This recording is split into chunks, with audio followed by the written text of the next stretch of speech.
ఎప్పుడైతే నామినేషన్ వేసిన రోజు నేను ఒకే ఒక్క రోజు నేను ఒకే ఒక్క రోజు మొత్తం ఎన్నికలు 2 సంవత్సరాల్లో మోహిత్ కోసం వెళ్ళింది ఒక నామినేషన్ రోజు తప్ప ఏ ఒక్క రోజు నేను ఒక ఊరు కూడా పోలా, ప్రచారం పోలా, ఒక ఇంటర్వ్యూ ఓటు కూడా అడగదు.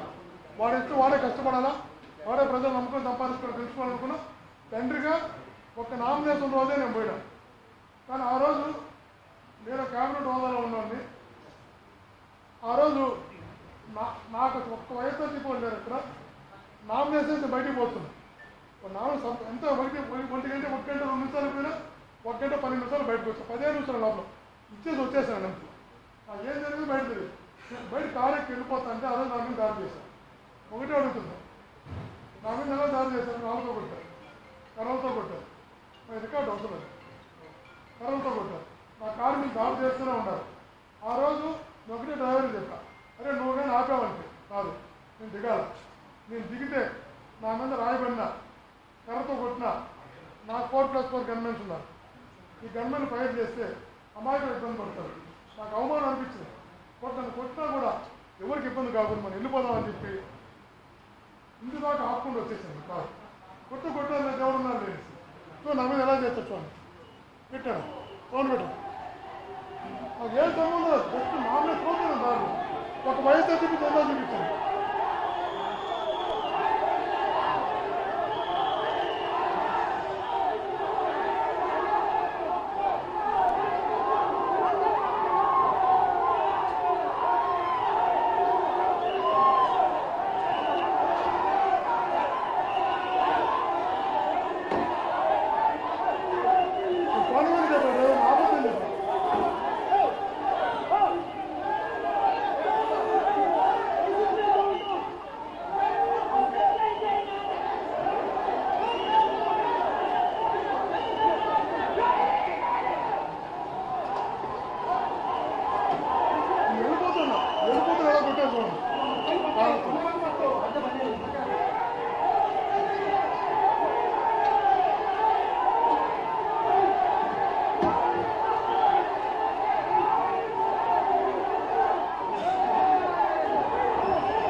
పట్టుకుని ఆపడు పోలీసులు, వాళ్ళు పట్టుకునేదా బాగా పోలీసులు.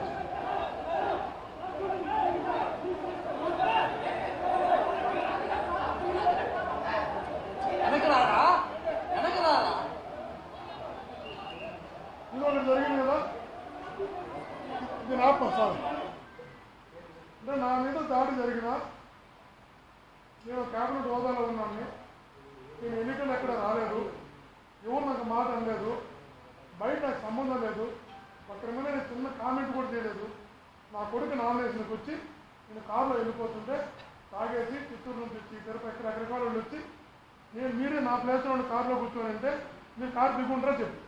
మీరు కారు దిగుంటే ఆవేశంతో దిగుంటే ఏమైంటుంది, నిష్కార్యంగా కొట్టారు, పార్టీ జెండాలతో కొట్టారు, రాళ్ళతో కొట్టారు, రకరకాల దాడి చేస్తారు. కానీ దిగితే వాళ్ళు ఎవరైనా తెలియకుండా రాళ్ళు పడతాయి పైన.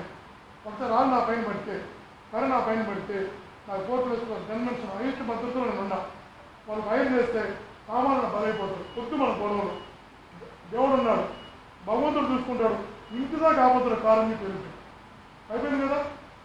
కానీ తర్వాత ఏమైంది, నేను ఒక్క నరసేను ఒక నేలి పంపడా అని వదిలిపెట్టేసాను. వాళ్ళ దేవుడు నన్ను సామాన్లు పోతే భగవంతుడు ఉన్నాడు.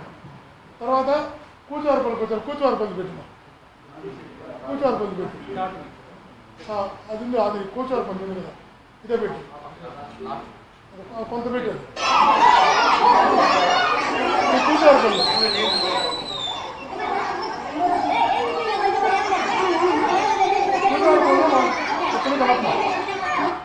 ఏ నియోజకవర్గంలో కానీ ఏ పంచాయతీలో చిన్న గొడవలు జరుగుతాయి. పంచాయతీలు కొట్టుకుంటారు. అప్పుడు దాకా జరిగింది. తను వచ్చిన తర్వాత పెట్టినాను. నాని వచ్చిన తర్వాత తీసుకొచ్చాడు.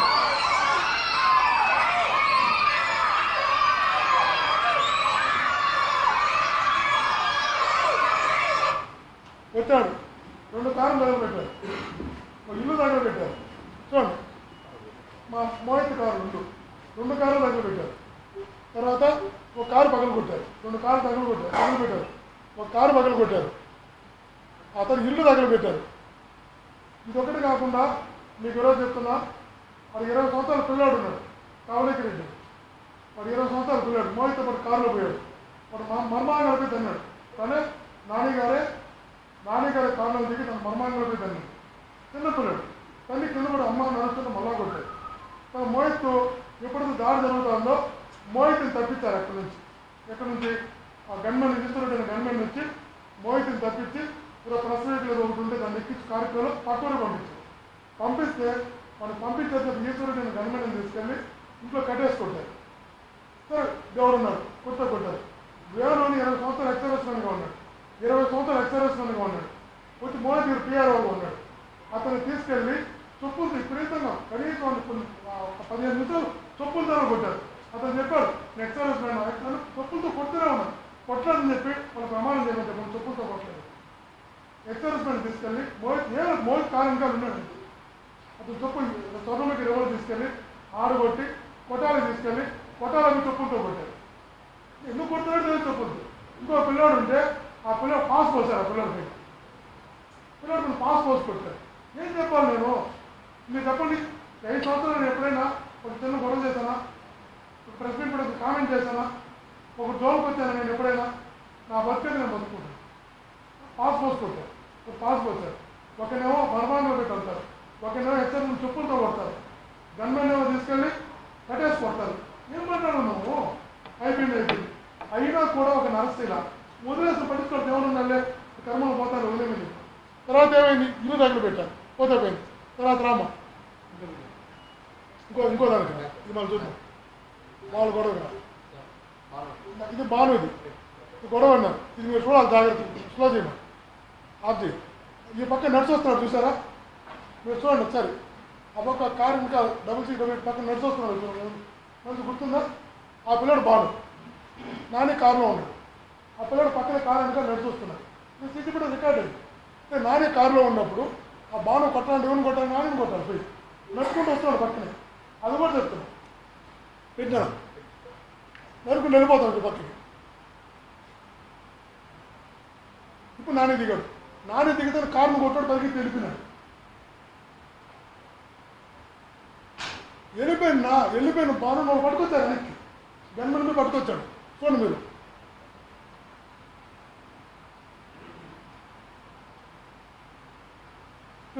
అదే బాను వాడు వెళ్ళిపోయిన బాను వాళ్ళు పట్టుకొచ్చారు గుట్టు ముసుకేసి. దాడితో అతను తగిలిందా తప్ప చూడు బాను చూడు. నాని కారులో లేడు. చూడండి గారు, నాని గారు కారులో లేడు. తప్పించుకునే క్రమంలో తగిలింది బాను చూడు. మళ్ళీ కారులో కొడతాడు తప్ప నాని చూడలేదు పోలా. చూడు, అతని ఉద్దేశము అక్కడ కారు దగ్గర పెట్టారు కాబట్టి ఈ కారును కొట్టాలనే ఉద్దేశం తప్ప నాని కొట్టాలని లేదు, నాన్నగారు కొట్టాలని లేదు. చూడు, అది కొట్టాడు పారిపోయింది. ఈ కారులో నాని ఉన్నాడు. ఈ కారు గుర్తు వెళ్ళిపోయినా నాన్నగారు. ఎందుకు చెప్తున్నానంటే 2 పాయింట్లు ఉన్నాయి అక్కడ.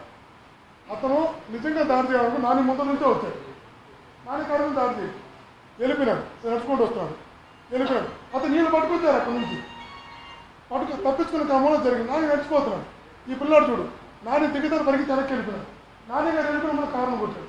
నీ ఉద్దేశము కారు మీద దాడి చేయాలని తప్ప వ్యక్తి మీద దాడి చేయాలని కాదు. అది కూడా తప్పు, దానిని సమర్థించడం లేదు. అది కూడా తప్పు. దానికోసం జైల్లో పోయారు, శిక్ష అనుభవిస్తున్నారు, వారు తప్పదు. ఇంకా అది కూడా తప్పు. నాని గారిని కొట్టాలనుకుంటే చూడు, వాళ్ళు పట్టుకొచ్చారు, గన్మెన్ పట్టుకొచ్చాడు. నాని ఆ బాగానే వాడు వెళ్ళిపోయినాడు, పట్టుకొచ్చాడు. ఇదొకటి ఆపరేణ. ఇది అయిపోయింది.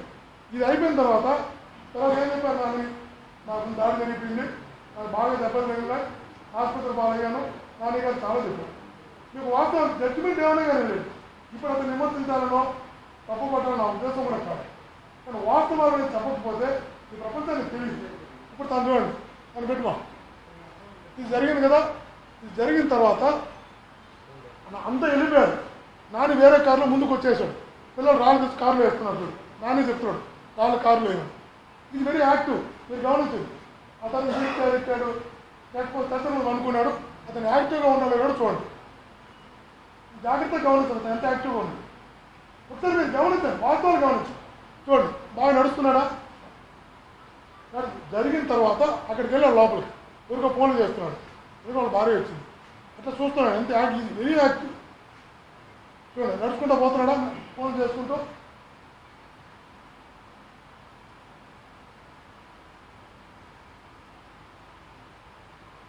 నిజంగా తను దెబ్బలు ఉంటే, చేతులు పడుతుంటే, కాలు ఇబ్బంది వచ్చింటే తను అలా నడవగలుగుతాడు. చూడండి, ఎట్లా చూడండి. సరే సో నీకు ఎందుకు పెట్టు వారికి కళ్యాణ్కి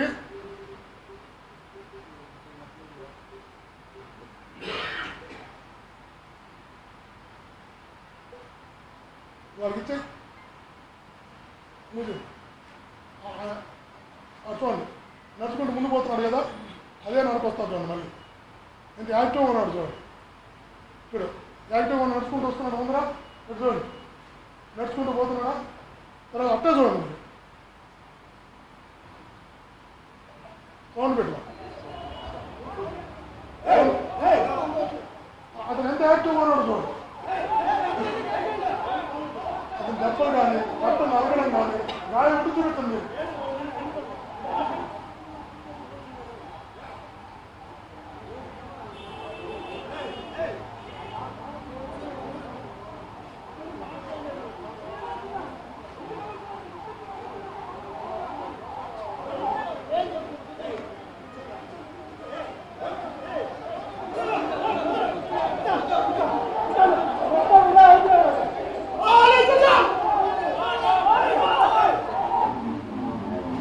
యాక్టివ్గా ఉన్నాడు లేదా, ఎంత పుల్లా కొడుతున్నాడు, కూర్చుంటున్నాడు, మధ్యలో వాటర్ పెట్టుకున్నాడు, మధ్యలో ఫోన్ పెట్టుకున్నాడు, కొడుతున్నాడు. అంత ఇదిలో బాగున్నాయి కదా. ఆ తర్వాత కరెక్ట్ ఇది అయిపోయిందా, కరెక్ట్ 2 గంటల తర్వాత చూడండి అతను వచ్చి నడిచి ఆ నటన ఏమంటారు చెప్పండి.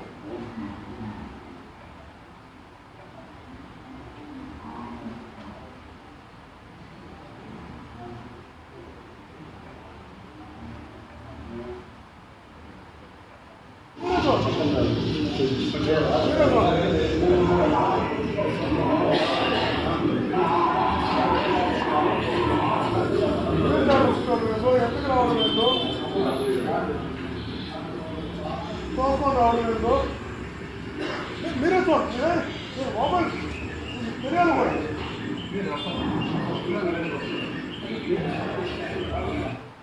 చూడండి అది ఏం జరిగిందా. చూడండి చూడండి అది చూడండి, మాస్కులు పెట్టుకోవడం ఏందో, వెంటిలేటర్ పెట్టుకోవడం ఏందో మీరు గమనించండి సార్. వెంటిలేటర్ పెట్టుకోవడం ఏందో, మాస్కులు పెట్టుకోవడం ఏందో, దాని ముందు ఒకసారి ఇది ప్లే చేయమా వెనక్రా. అదే ఈ పక్కన అదే పెట్టు, కొంచెం ముందుకు రా, కొంచెం ముందుకు రా, ఇంకా పాస్ ఫార్వర్డ్ చేయి. అవన్నీ చూడు, యాక్టివ్గా లేడా, యాక్టివ్ మనం ఒక గంట తర్వాత ఆపరేషన్ వచ్చింది, అందువల్ల ఎవరు పోయారు.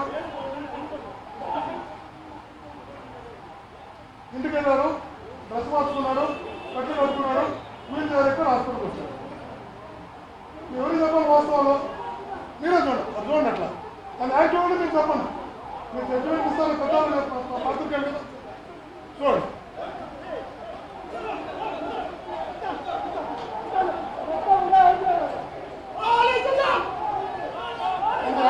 ఈ పరిస్థితి ఎందుకు వచ్చి ఎవరు తీసుకొచ్చారు? డ్రెస్ మారింది, పిలిచారు, మమ్మల్ని దోసగా నిలబెట్టింది. అదే నువ్వు అడుగుతున్నా, మీ ద్వారా అడుగుతున్నా, నా మీద కారు మీద రావదారు చేశాను, కర్రలతో కొట్టినప్పుడు. అంతకుముందు ఏ సంఘటన జరగడం. కానీ దాని ముందు రోజు కార్లు కాల్చారు, ఇల్లు కాల్చారు, ఇప్పుడు పాస్ పోసి కొట్టారు, కట్టేసి కొట్టారు, తుప్పులతో కొట్టారు. నేను నా మీద ఏ సంఘటన లేదు. అయినా నా మీద దాడి చేసినప్పుడు నేనేం చేశాను? ఇంటికి వెళ్ళిపోయినా గమ్మని. దేవుడు ఉన్నాడు, నువ్వు గమ్మని ఇంటికి వెళ్ళిపోయి, నువ్వు గమ్మని ముందుకు వెళ్ళింటే, నువ్వు కార్లు దిక్కున్నావు ఉంటే, నీ గవర్నమెంట్ దిక్కున్నావు ఉంటే ఈ సమయం స్కూల్ లేదు కదా. ఒక 100 మీటర్లు ముందుకు వెళ్ళింటే బాడీ సెక్యూరిటీ పోతుంది, అందరూ పోలీసులు తానే ఉన్నారు. 100 మీటర్లు ముందుకు వెళ్ళింటే గొడవ లేదు కదా. నేను వెళ్ళి నా ముందు మీరు దాడి చేసి వెళ్ళిపోయాను కదా. నువ్వు అలా వెళ్ళిపోయింది ఎవరు వస్తారో నేను దిగావు, వెళ్ళిపోయి నువ్వు బాణులు పట్టుకొచ్చారు, వాళ్ళు వాళ్ళు కొట్టారు, వాడు అయితే జరుగుతుంది కదా. వాళ్ళు చేసి తప్పే, కారు మీద దాడి చేయాలనుకోవడం కూడా నువ్వు చదువు తప్పే. అది కూడా నాకు ఇష్టం లేదు, నా సంస్కృతి అది కాదు. కానీ మీరేం చేస్తారు? మనం పట్టుకొచ్చారు, మీ గవర్నమెంట్ తీసుకొచ్చారు. గవర్నమెంట్ కావాలి జరపాలా? అంత పెద్ద ఇంజనీరింగ్ జరిపోయిన ప్రపంచంలో జరిగిపోతుంది. పైన ఫైర్ చేయాలి, కానీ మంచిగా కాదు. ఇప్పుడు మీరు విన్నారు ఎప్పుడైనా? ఇప్పుడు ఆ పిల్లడు కాళ్ళు బుల్లెట్ ఎక్కి, ఇంకో పిల్లడు కాళ్ళు బుల్లెట్ ఎక్కి, ఇద్దరికి ఎక్కినాయి. ఆ పిల్లడు కాళ్ళు బుల్లెట్ తీస్తే వాడు చచ్చిపోతారంట. వాడిని ఏదో కాపాడుతూ కానీ అపోలో పెట్టున్నాం. ఆ పాప ఏ సంబంధం లేకుండా గవర్నమెంట్ కాళ్ళు ఫైర్ చేయాలి, కాళ్ళ కలపల కంట్రోల్ రాకుండా మంచి మంది కాల్చారు తప్ప ఇది గవర్నమెంట్ కాల్చాడా నాని గారు కాల్చాడు నాకు అర్థం కాదు. డైరెక్ట్ మంచి మీద కాల్చారు. పోతే పోయింది. నేను నా ముందు జరిగినప్పుడు నేను వెళ్ళిపోయాను కదా. నువ్వు కరెక్ట్ 100 మీటర్లు ముందుకు వెళ్ళి గొడవ లేదు కదా. ఎన్ని దిగాల్సి వచ్చింది? ఎస్పీ గారు ఫోన్ చేసి చెప్పారు. మీరు ఎస్పీ గారు అడిగి వద్దు, మీ భార్య ఎట్లాగో స్కూటీ పోతుంది జరగలేదంటూ ఈరోజు ఒకరోజు బయటకు వెళ్ళొద్దని చెప్పాను. తను కావాలంటే ఎస్పీ గారు అడగని కావాలి. నేను ఏం చెప్పాలి? నాకు ఎలా చెప్పాలో అర్థం కావాలి. ఇలా నేను 5 సంవత్సరాలు ఎప్పుడు మీతో మంచి గురించి కామెంట్ చేయాలి, ఇప్పుడు మంచి గురించి తప్పుగా మాట్లాడాలి. మీరు ఎన్ని చెప్పాల్సి వస్తుంది? రోజుకి పరామర్శిస్తున్నారు, రోజుకి జరిగిపోయింది అంటున్నారు, రోజుకి ఏదో నాని మీద దాడి చేసి మిమ్మల్ని వెల్లడి చేస్తున్నారు. నేను నిజంగా వెళ్ళండి అయితే ఆ మనసుతో మాకు ఉంటే 5 సంవత్సరాల్లో ఏ రోజైనా వెళ్ళాము కామెంట్ చేసావా చెప్పండి మీరు. కానీ ఇది మీరు ఆలోచించండి, ఇది డ్రామా కదా, ఇది నటన కదా. చట్టం మారింది, వీల్చైర్, బట్టలు మారాయి, కట్లు వచ్చాయి, కాళ్ళు కట్లు వచ్చాయి. అదే నువ్వు బాగా నడుస్తున్నావు ఇప్పుడు ఒక్కసారి ధీమా నీకు నిజంగా సీరియస్గా ఆలోచించండి.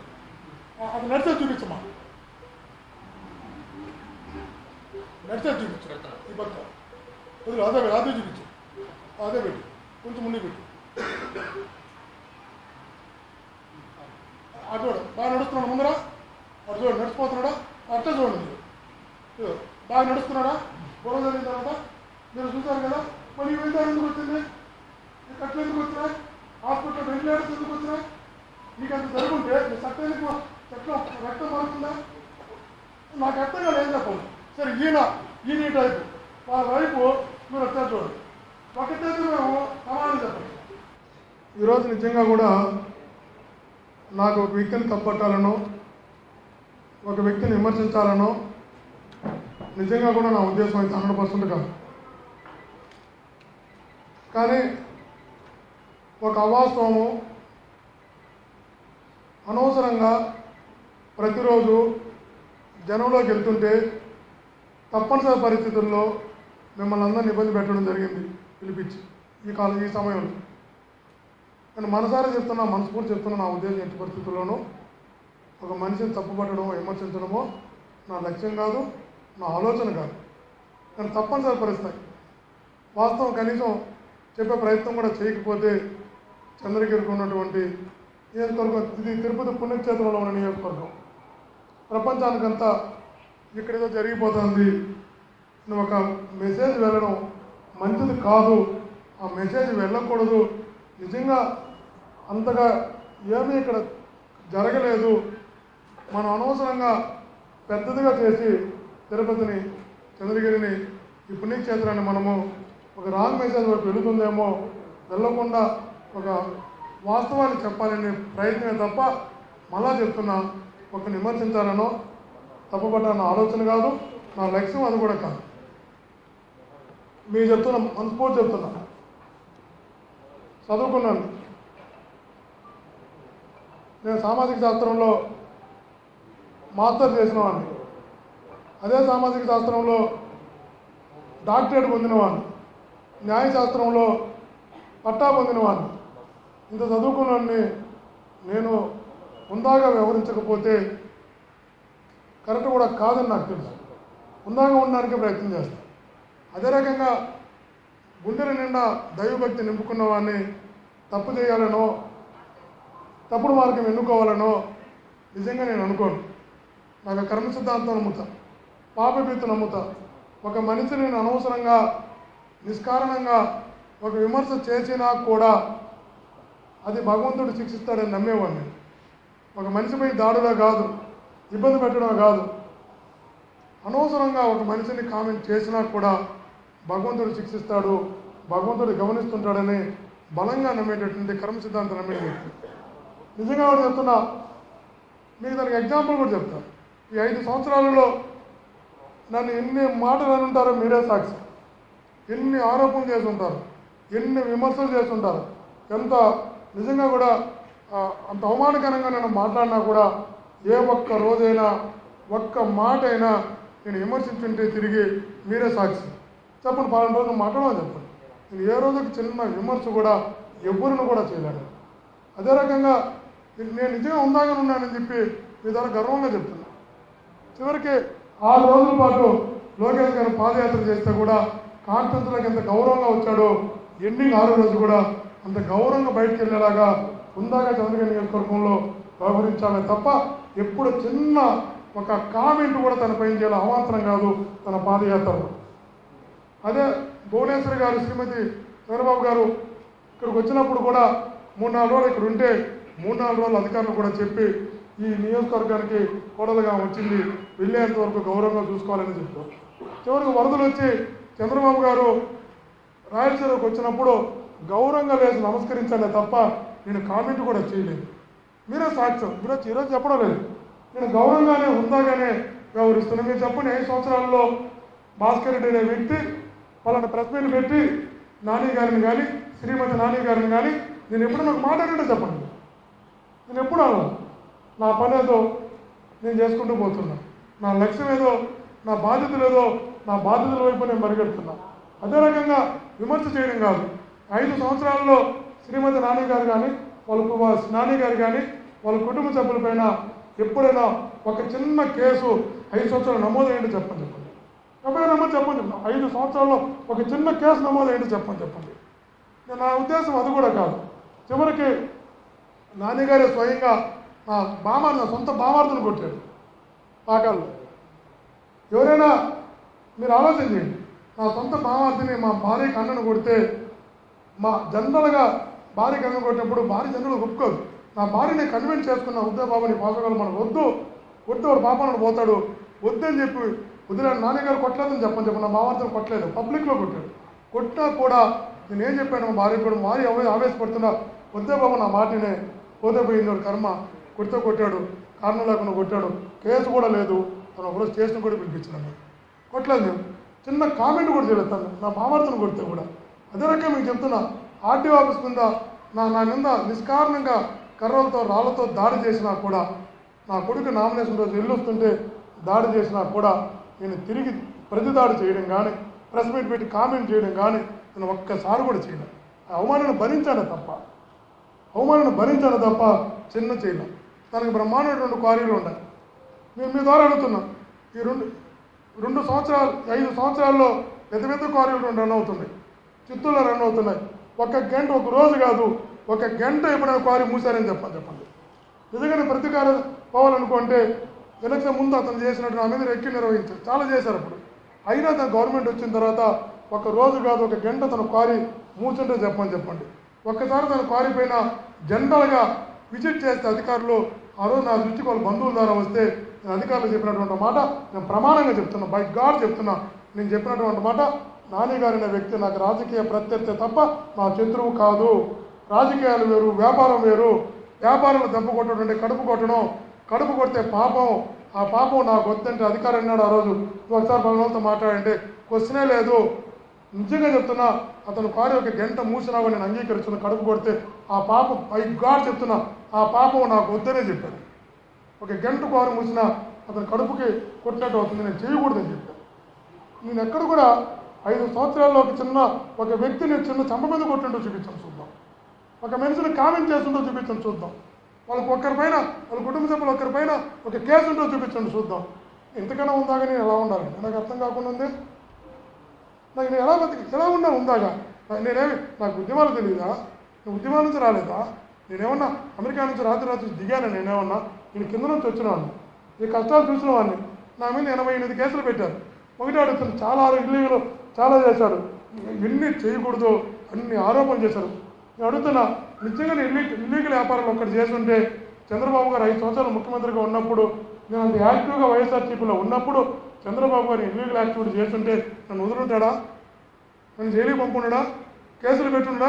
5 సంవత్సరాలు ఇల్లీగల్ యాక్టివిటీ ఒక్కటి చేస్తుంటే ఒక కేసు పెట్టారని చూపించమని చెప్పండి. ఎంత చూపినా అధికారులతో కార్యకర్తల కోసం ఫైటింగు, ఆ ఇండ్లు కొట్టాల్సిన ధర్నాలు, ఈ రాష్ట్రాలకు నిరసన, అది కూడా తెలుగుదేశం పార్టీ మేము చేయాలి. అధికారులతో చేశాను పోరాటం అంతా. అధికారులు మీరు బ్యాలెన్స్గా ఉండాలి కదని అధికారులతో పోరాటం చేశాను తప్ప 5 సంవత్సరాలు కూడా తెలుగుదేశం కుటుంబ సభ్యులపై కానీ తెలుగుదేశం వ్యక్తులు ఏ రోజు పోరాడు. కలెక్టరో, ఎస్పీనో, ఎంఆర్ఓనో, ఆర్టీఓనో మా వాళ్ళకి న్యాయం జరగాల, మా వాళ్ళకి న్యాయం జరగాలని ధర్నాలు చేసి నేను అనేక సార్లు జైలుకి వెళ్ళాను తప్ప ఇల్లీగల్ యాక్టివిటీ నేను చేస్తుంటే చంద్రబాబు గారు నన్ను వదులుంటారా? నన్ను కేసు పెట్టుకుని నన్ను బతికినిచ్చి ఉంటాడా? చెప్పండి. ఈరోజు చేశారు, సరే మేము ఇంజక్షన్ కోరేస్తాను, తిప్పుకోండి, ఆరోపణ చేసుకోండి. ఎన్నికలు అయిపోయినాయి, ఏం మాట్లాడినా కూడా ఏమీ చెప్పుకోవడం లేదు. కానీ నిజంగా భగవంతుడు తెలుసు, తను చేసిన ప్రతి అసత్య ఆరోపణ, వ్యక్తిగత హననం అంటారు కానీ తిరుగులే ఉంటారు, వ్యక్తిత్వాన్ని కించపరచడం, ఇంత దుర్మార్గంగా చేసినా కూడా నేను భగవంతుని ఒకటే కోరుకున్నా, భగవంతుడా నేనేంటో నీకు తెలుసు, నా మనస్తత్వం ఏంటో నీకు తెలుసు, నువ్వు తెలుసుకో స్వామి చాలు, నీ ఎవరు సమాధానం చెప్పాల్సిన అవసరం లేదని కూడా చెప్పాను. నేను చెప్పిన వాటి మరి భగవంతుడు చెప్తాను మాట ఒకటే, నీకు తెలిస్తే చాలు భగవంతుడా, నేను మంచోడో చెడ్డోడో నీకు తెలిస్తే చాలు అనుకున్నాను. నేను ఒక్కరోజు తిరిగి కామెంట్ కూడా చేయను. రోజు అసలు మీరే సాక్షి, ప్రెస్ మీట్ పెడితే ఎంత దుర్మార్గంగా తిడతారో మీరు తెలుసు. ఒకరు తిడితే పర్వాలేదు, ఒకరోజు భార్య తిడుతుంది, ఒకరోజు భర్త తిడతాడు, ఒకరోజు కొడుకు తిడతాడు, ఒకరోజు భార్య తిడతాడు.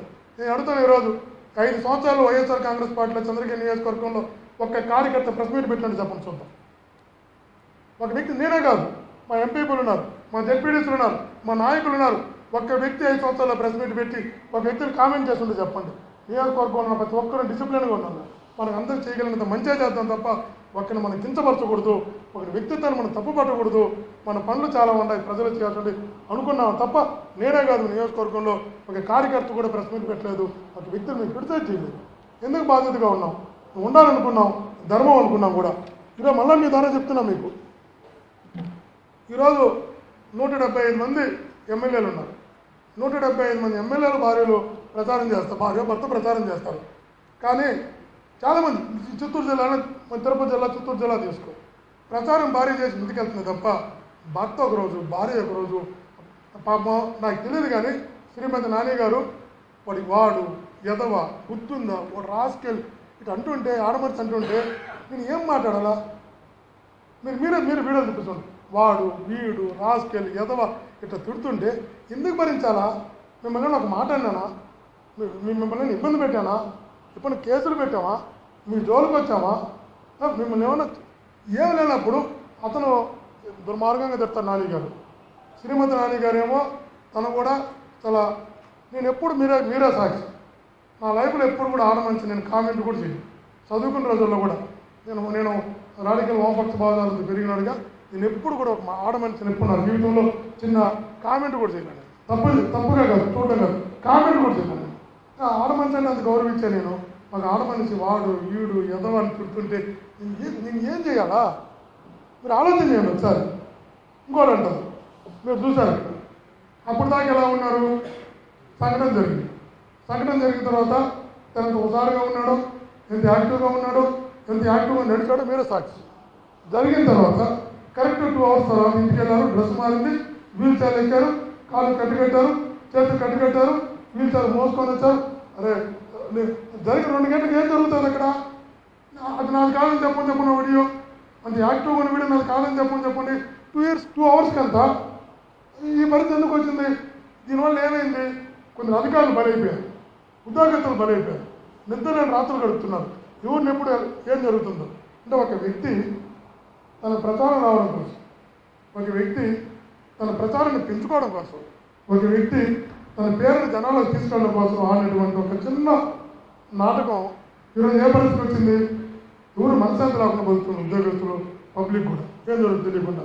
అదే కాదు నా మీద జరిగింది, ఇంటికి వెళ్ళిపోయాం కదా, నువ్వు కూడా 14 మంది మీటర్ ముందుకు వెళ్ళిపోయింటే సరిపోయి ఉంటుంది కదా. సరే జరిగింది, నీకేం కాలేదు, వాళ్ళు పట్టుకుని లోపల వేస్తే తాను తీస్తారు, కాళ్ళు కొట్టడం కూడా తప్పు, దాన్ని కూడా మేము అంగీకరించాం. అది కూడా తప్పే, చట్టం ఖచ్చితంగా వాళ్ళ మీద తప్పు చేసినప్పుడు యాక్షన్ తీసుకోవాల్సింది. కానీ మీరు ఆ తర్వాత చేసినటువంటి దాడులు, ఆ తర్వాత చేసినటువంటి కొట్టినటువంటి విధానాలు, ఆ తర్వాత నువ్వు రెచ్చగొట్టిన విధానం, ఆ తర్వాత హాస్పిటల్లో చేసినటువంటి దాడులు, ఇవన్నిటి వల్ల ఏమైంది? ఏదో జరిగిపోతుందని, నాన్నగారి పైన ఏదో జరిగిపోయిందని, నాన్నగారికి ప్రణామాయం వచ్చిందని, నాన్నగారు ఇది జరిగిందని ఒక పెద్ద మెసేజ్ జనాలకి పంపించేసిన తర్వాత తిరుపతి ఈ పుణ్యక్షేత్రంలో తిరుపతి ఇమేజ్ ఎంతో డ్యామేజ్ అవుతుంది సార్. ఆలోచించాం మనం. నేను చెప్తున్నాను, విమర్శించాలని ఆలోచన కాదు, కానీ మీకు అందరికీ తెలియాలి ఏం జరుగుతుంది. నా ఉద్దేశం నాన్నగారు మాట అనాలని కాదు, మీరే చూసారు ఎంత యాక్టివ్గా ఉన్నారు. 2 hours ఎందుకు వచ్చింది ఆ పరిస్థితి? రాకూడదు కదా. మీకు చాలా ప్లాట్ఫామ్స్ ఉంటాయి. మనం జనాల్లో మంచి పేరు తెచ్చుకోవాలంటే, లేదంటే ఇంకా ఎదగాలనుకుంటే ఒక వ్యక్తిని మనం ముందుకు ఇబ్బందులకు నెట్టి మనం ఎదగాలనుకోకూడదు. నేను ఆ రోజు చెప్తున్నాను, ఈ అయిన తర్వాత నిజంగా ఆయన పిహెచ్డి నేను ప్రొఫెసర్గా వెళ్ళిపోదామని అనుకున్నాను. 2 సార్లు నేను high school SPL, junior college chairman, degree college chairman, ML university chairman, law college chairman, 25 సంవత్సరాల ముందు తిరుపతి 27 సంవత్సరాల వయసులో తిరుపతి జెడ్పీటీసీ, 34 ఏళ్ళకి నేను తిరుపతి చైర్మన్, అది చిన్న వయసులో పాలక మండలి సభ్యుడు, 43 yearsకి ఎమ్మెల్యే. చిన్నప్పటి నుంచి ఎన్ని చూసిన తర్వాత నేను ప్రొఫెసర్గా వెళ్ళిపోదాం అనుకున్నాను. ఎన్ని ప్రత్యక్ష రాజకీయాల నుంచి కాదు, పరోక్షంగా మనం వెళ్ళి ఒక సర్వీస్ ఓరియంటెడ్ వెళ్ళిపోవాలనే 2 years ముందు నేను వెళ్ళిపోయినా.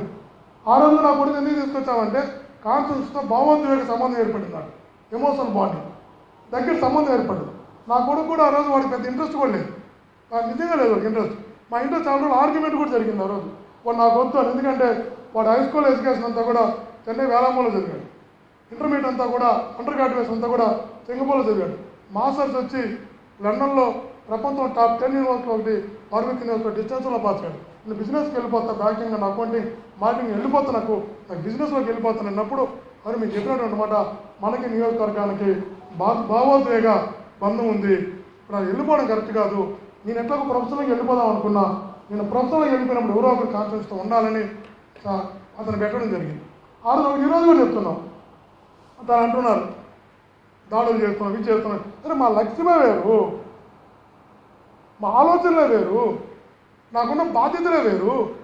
దీనికోసం సమయం వేస్ట్ చేసుకునేంత అమాయకున్నా, ఈ గొడవలు చేసి ఈ నూసెంతులు పడి కొట్లాడుకోవాలనుకుంటున్నాను. నా చదువు రైతే నేను ఎదగాలనుకుంటున్నాను, నా అనుభవం రైతే నేను పైకి ఇంకో స్టెప్ వెళ్ళిపోవాలనుకుంటున్నాను. ఇది నాకు ఆసక్తే లేదు కదా. నా కొడుకు గురించి ఈరోజు కూడా చెప్తున్నా, నా కొడుకు మొన్న అడిగాడు ఎట్టుంటుంది నా ఎలక్షన్ అన్నాడు. ఒకటే చెప్పా, ఆ రోజు నువ్వు రాజకీయాలు వద్దనుకున్నావు. నేను చెప్పా, రేపు మనకి కాన్స్టిట్యూన్సీకి ఒక మంచి ఆత్మీయ బంధం ఉంది, నువ్వు కంటెస్ట్ చేయండి.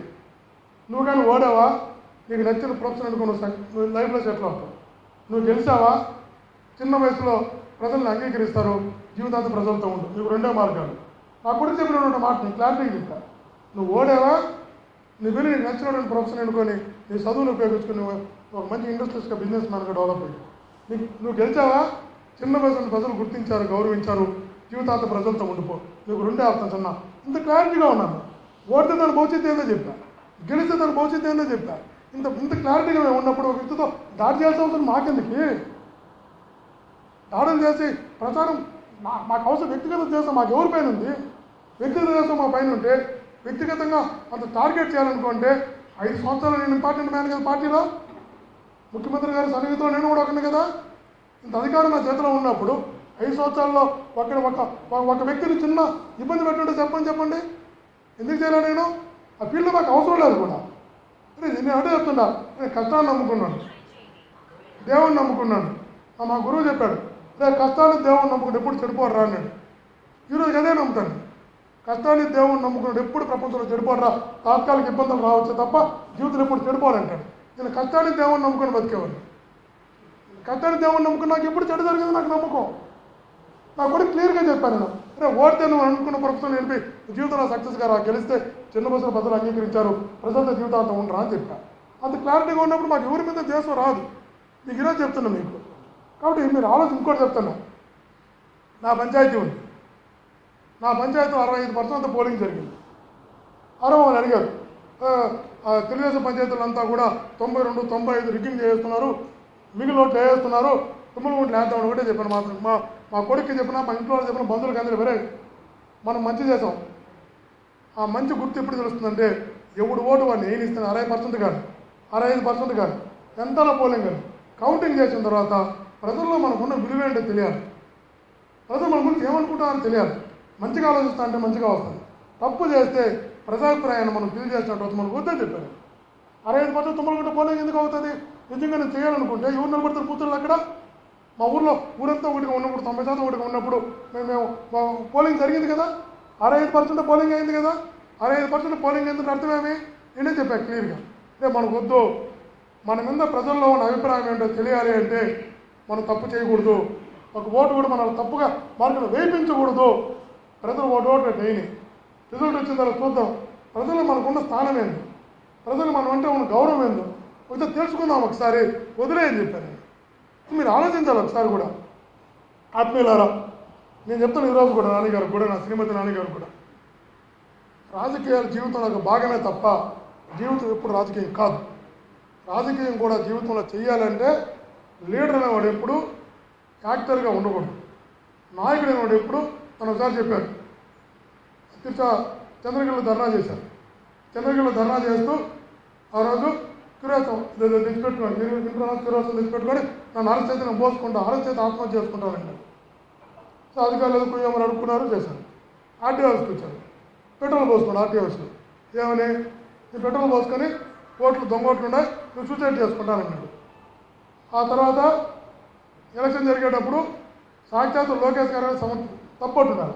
లోకేష్ గారి సమక్షంలో నాకు కానీ ఓటు వేయకపోతే 4 ఏళ్ళ తర్వాత నా శవం చూస్తాననేట్టు మాట్లాడాడు, నేను చచ్చిపోతాననేట్టు మాట్లాడాడు.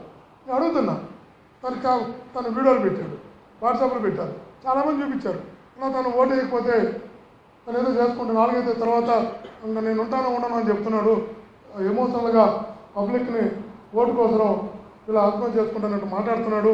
నేను కౌంటర్ ఇద్దామంటే నేను ఆ రోజు ఒకటే చెప్పా, మరి లీడర్ అనేవాడు ఎప్పుడు కూడా నాయకుడు అనేవాడు ఎప్పుడు ధైర్యం చెప్పేవాడు నాయకుడు, నడిపించేవాడు నాయకుడు, నడిపించేవాడు నాయకుడు కావాలా. ఒకటి ఇబ్బంది తిన్నాను భుజం తట్టేవాడు నాయకుడు కావాలా. ఒక చిన్న ధర్నా చేసి సూసైడ్ చేసుకుంటానేవాడు, దొంగోట్లని సూసైడ్ చేసుకుంటానేవాడు, నాకు ఓటు అయిపోతే నేను ఆత్మహత్య చేసుకుంటాను, 4 తర్వాత నా సమానం చూస్తాననేవాడు నాయకుడు ఇప్పుడు కాలేదా. పదవులు రావచ్చు రాకపోవచ్చు, కానీ నాయకుడు ఇప్పుడు కాలేడు, నువ్వు వదిలేరు అని చెప్పిన. నాకు అన్న విధంగా చెప్పిన కౌంటర్ ఇద్దామంటే అవసరం లేదు, వదిలేస్తాను. నాయకత్వ లక్షణాలు రావాలంటే ముందు తనకు ధైర్యం రావాలి. ఎంత ధైర్యం రావాలంటే బాధపడేవాడిని ఓదార్చగలగాల, భయపడేవాడిని ధైర్యం చెప్పగలగాల, నడిపించగలగాల. నడిపించగలిగేవాడిని నాయకుడు అవుతారు తప్ప నేనేదో చేసుకుంటాను నాకు జరగకపోతే అనేవాడిని నాయకుడు ఎలా అవుతాను నాకు అర్థం కావట్లేదు. తప్పట్టాలని కాదు, ఇప్పుడు ఆ మాట అనేది నోట్లో ఎప్పుడు ఏ నాయకుడు కూడా రాకూడదు.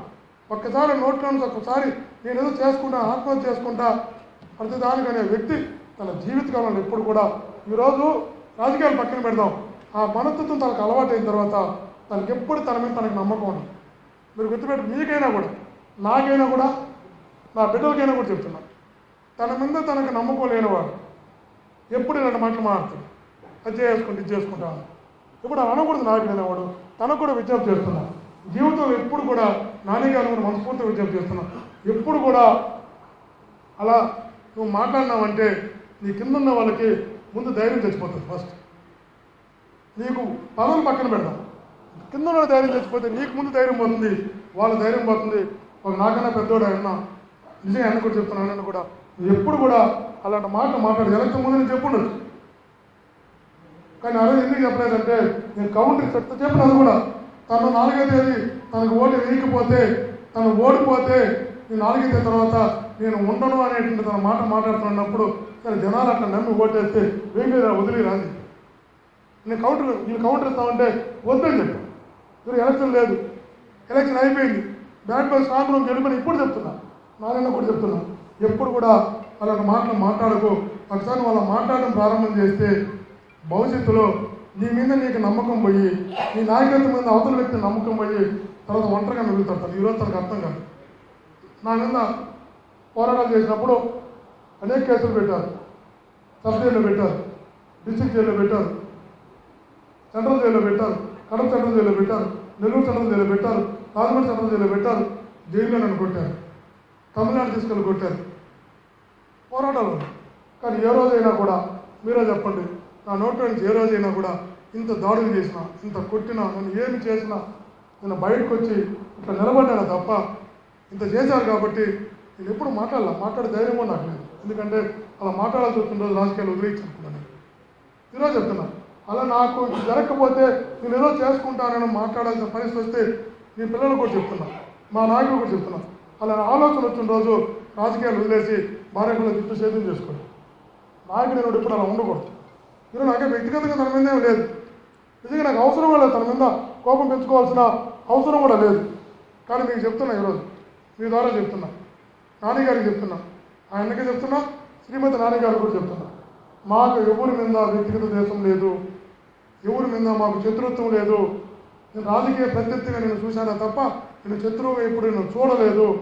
రాబో రోజుల్లో నిజంగా రాజకీయాల్లో ఇలాగే కొనసాగితే, ఈ డీలిమిటేషన్ అయితే రాజకీయ ప్రత్యర్థి కూడా భవిష్యత్తులో మీరు మాకు కాకపోవచ్చు, నియోజకవర్గాలు సపరేట్ అయిపోయి అవకాశాలు కూడా ఉన్నాయి. కాబట్టి వ్యక్తిగత దాడులు చేయాలా, వ్యక్తిగత దేశం పెంచుకోవాలా, రాజకీయ ప్రయోజనం కోసం ఒక మనిషిని కేసుల్లో ఇరికించాలా అనేది మనకి స్టేట్మెంట్ ఇచ్చారు. భాస్కర్ రెడ్డి క్యాడర్లో పట్టు చదవకపోతాను కాబట్టి తన క్యాడర్ అంతా భాస్కర్ రెడ్డి పట్టుబట్టి అరెస్ట్ చేపించి జైలుకి పంపిస్తున్నారు. నాకు అర్థం కాదు. కేసులు పెట్టింది మీరు, అరెస్ట్ చేసింది పోలీసులు, నేను అరెస్ట్ చేసి నా క్యాడర్ జైలుకి పంపించాను. ఏం మాట్లాడుతున్నా అర్థం కాదు, దేనికి సమాధానం చెప్పాలో అర్థం కాదు. నాకైతే కన్ఫ్యూజ్ అవుతుంది, ప్రాక్టిస్గా కన్ఫ్యూజ్ అవుతున్నా. ఎలా మాట్లాడుతున్నారు? నిజంగా చెప్తున్నాను కదా, నాయకుడు అనేవాడు ఒక నోటులో నుంచి ఒక మాట వచ్చిందంటే అది జడ్జిమెంట్ లాగా ఉండాలి, న్యాయ నిర్ణేతగా నాయకుడు ఉండాలి తప్ప సమయానుకూలంగా అబద్ధం చెప్పడం, మనిషిని బట్టి మనిషి మాట్లాడడం, పరిస్థితులను బట్టి తగ్గిపోవడం, పరిస్థితులను బట్టి నేను లీడర్ అనడం, ఇది చేస్తే తాత్కాలికంగా చాలా గౌరవంగా గొప్పగా కనబడుతుంది తప్ప దీర్ఘకాలంలో ఇది నిలబడదని కూడా చెప్తున్నా. నేను సమాధానం చెప్పలేను. తను చేసిన ఆరోపణకి నా జన్మలు నా వల్ల సమాధానం చెప్పలేను. తను చేసినా, శ్రీమతి నాన్నగారు చేసినా నా వల్ల కాదు, నాకు అది ఓపిక లేదు, నాకు ఆసక్తి కూడా అంతగానే లేదు. లేదా ప్రెస్ మీట్లో మాట్లాడలేదు, ఆత్మీయతలో మాట్లాడుతుంది, నాకు నిజంగా లేదు. నా లక్ష్యం కూడా అది కాదు, నాకున్న బాధ్యతలు కూడా అది కాదు. ఆ రెండు నాకు కావు. నా చదువునో, నా అనుభవాన్నో నేను సమాజానికి ఉపయోగపడేలా ఎదగాలనుకుంటున్నా, ఆలోచన చేయాలనుకుంటున్నాను అంతే తప్ప ఇవన్నీ చేయాలని నాకు లేదు మనసులో కూడా. అంటే భవిష్యత్తులో కూడా నేను అలాంటి ఆలోచన చేయను. మీ అందరి సమక్షంలో చెప్తున్నా, నా కొడుక్కి నేను చెప్పినటువంటి మాట, మీకంతా నా మనస్తత్వం తెలుసు. నేను ఎప్పుడు మీతో కొన్ని సంవత్సరాలు అంటే మాట్లాడకూడదు, నేను ఎప్పుడు మాట్లాడినా కూడా ఒక్క మాట కూడా నేను ఎలాగంటే అలా ఒక వ్యక్తిని కించపరుస్తూ మాట్లాడినట్టు నేను ఎప్పుడు నాకు తెలిసి మాట్లాడలేదు. ఈరోజు అవాస్తవంలో మాట్లాడండి, దాపరకంగా కూడా మాట్లాడు, మనసులో ఒకటి పెట్టుకుని బయటకు కూడా మాట్లాడడం నా వల్ల కాదు. దాన్ని నేను చాలా ఇన్ఎఫిషియెంట్గా ఫీల్ అవుతా, నేను తక్కువ చేసుకుంటూ ఫీల్ అవుతాను. ఆ పరపతి తెచ్చుకోండి. నేను నా కొడుకు చేసినటువంటి అన్నమాట, అరే నేను కరోనాలో, వరదల్లో, పండగల్లో, ఉత్సవాల్లో నా చేతనైనంత ఎక్కువ చేశానా, తక్కువ చేశానా, అసలు చేయలేదా, నా మనస్సాక్షిగా నా శక్తి మేరకు నేను 10 మందికి మంచి చేసే ప్రయత్నం చేశాను. నీ ప్రచారం కూడా రాను. నాకు మీరు గమనించండి, ఒక్కరోజు ఒక ఊరి మీరు ఒక ఇంటికి నా కొడుకు ఓటేమి నేను అడగాను. నా కొడుకు అడిగాడు, నువ్వు రాకపోతే నాకు ఎట్లా అన్నాడు. నేను నిలబడ్డప్పుడు మా నాన్న నాతో లేడురా, నేను నిలబడ్డప్పుడు మా నాన్న ఇంటింటికి నేను గౌరవించుకొని అడగలేదు. నా 27 సంవత్సరాలు జెడ్పీటీసీగా నిలబడ్డా. నువ్వు కూడా అదేవిధంగా నీ కష్టంతో నువ్వు ఎదగాలా, నువ్వే ప్రచారం చేసుకోవాలా, నువ్వే ప్లాన్ చేసుకోవాలా, నువ్వే జనాల నమ్మకాన్ని సంపాదించుకోవాలా, నువ్వే జనాల్లో ఉండాలని చెప్పి గెలవాలని చెప్పి నా కొడుకు చెప్పాను తప్ప ఏ తండ్రి కూడా ఒక గంట పోదు, ఒక ఇల్లు కూడా ఇలా కొడుకు పోటేమని అడగలేదు. మీరే సాక్షి. నేను ఎప్పుడు ఎక్కడ ప్రచారం అయ్యి చెవులో ఒక విజ్ఞప్తి చేస్తుండొచ్చు, ఒక ఆశీర్వదిస్తాను. కానీ ఒక్కటి చెప్తాను, ఒక్కరోజు ఒక గంట కూడా ఒక ఊరికి వెళ్ళి ఒక వ్యక్తిని నేరుగా కలిసి నా కొడుకుని అడగను, నా జనాలు అడగల. ఎందుకు అడగలేదంటే వాళ్ళు చెప్పిన మాట ఒకటే, ప్రజలు నమ్మకపోతే నీకు నచ్చి ఫస్ట్ నీకు రాజకీయాల పెద్ద ఆసక్తి నేను బలవంతంగా నెట్టాను. ఎందుకు నెట్టానంటే భావోద్వేగ బంధం, ఆత్మీయ బంధం ప్రజలతో ఏర్పడ్డది. ఈ బంధం కొనసాగాలంటే ఎవరో ఒకరు ఉండాలి ఇంట్లో అని చెప్పి మనం పెట్టడం జరిగింది. పెట్టిన తర్వాత నేను వెనక నుంచో ముందు నుంచో నేను నడిపిస్తే నువ్వు ఎప్పటికీ నాయకుడు కాలేవు, నువ్వే జనాల్లోకి వెళ్ళాలా, జనాల మనస్తత్వాలు తెలుసుకోవాలా, జనాల కష్టసుఖాలు తెలుసుకోవాలా, జనాల యొక్క ఆలోచన విధానం తెలుసుకోవాలా, ఇవన్నీ తెలుసుకొని నువ్వు సామాన్యుడిగా ఎదిగితేనే నువ్వు నాయకుడు అవుతావు. అది కూడా కారణం ఉంటుంది. ఎప్పుడైతే నా కొడుకు వాడు జనం గురించి అర్థం చేసుకోకుండా ఒక భాస్కర్ రెడ్డి కొడుకుగా నాయకుడికి ఎదగడానికి ప్రయత్నం చేస్తాడో వాడు ఎదుటి వ్యక్తిని గౌరవించే విధానం ఉంది. వాడి ముందు సంస్కారం పోతుంది, సభ్యత పోతుంది, వాడి అహం పెరుగుతుంది. నాయకుడు అంటే ఇంత గౌరవం ఉంటుంది అనుకుంటారు. అది వచ్చిన తర్వాత నా కొడుకే సమాజానికి ప్రమాదం అవుతాడు. నాకు తెలుసు ఆ విషయం. అందుకే నా కొడుకు చెప్పా, నువ్వు పాదయాత్ర చేయరా పోయాను, 1600 కిలోమీటర్లు పడుతుంది, పాదయాత్ర చేయించా. నేను ప్రసాద్ చాలాసార్లు మా ఇంట్లో కూడా నువ్వు పోకపోతాడు జనాల్లోకి, ఒక మండలానికి ఒక మీటింగ్ అయినా పెట్టుకున్నావు, నేను పెట్టని చెప్పాను. పెట్టను. వాడి జనం కష్టం తెలిస్తేనే, ఓటు విలువ తెలిస్తేనే వాడు గెలిస్తే ఆ ప్రజలను గౌరవిస్తాడు, నాయకులను గౌరవిస్తాడు, సమాజాన్ని గౌరవిస్తాడు. అది తెలియకపోతే వాడు రేపు వాళ్ళకి అది ఇందుకు కూడా ప్రమాదం అవుతాడు, అహం పెరుగుతాడు మనిషికి. వద్దని చెప్పాను. నేను అలా కష్టపడి పెరిగాను కాబట్టి ఈరోజు చెప్తున్నా, కొడుకు అదే చెప్పి ముందు కూడా చెప్తున్నా, నా కొడుకు ఓడాడా వాడు మంచి వ్యాపారం కమ్మని, గెలిచాడా జీవితాలు ప్రజలతో ఉండమని చెప్తా. ఇంత క్లారిటీగా మేము ఉన్నాం. ఇంత క్లారిటీగా మేము ఉన్నప్పుడు ఒక వ్యక్తి పైన ఈర్ష పెంచుకోవాల్సిన అవసరం మాకు లేదు, ఒక వ్యక్తి పైన దాడి చేయాల్సిన అవసరం లేదు, ఒక వ్యక్తిని అసభ్యంగా మాట్లాడి నొప్పించాల్సిన అవసరం మాకు లేదు, భవిష్యత్తులో కూడా చేయం. ఈరోజు ఇది పెట్టాల్సిన కారణం కూడా ఒకటే ఒకటి కారణం. ఆత్మీయుల ఈ ప్రశ్నకు ఒకటే ఒకటి, ఒక వ్యక్తిని మళ్ళా చెప్తున్నా, తప్పు పట్టాలా విమర్శించాలన్నది నా లక్ష్యం కాదు. కానీ వాస్తవం తెలియకపోతే, వాస్తవం మీకు చూపించకపోతే, భాస్కర్ రెడ్డి ఏంది, మనం చూసిన భాస్కర్ రెడ్డి ఏంది, మనం దగ్గరికి గమనించిన భాస్కర్ రెడ్డి ఏంది, ఈరోజు జరుగుతున్న దాడులేంది, ఇటాడి ఇతను చేస్తున్నాడని అనుమానం ముందు మీకు కలుగుతుంది, ప్రజలకు కలుగుతుంది, సమాజానికి వెళ్తుంది.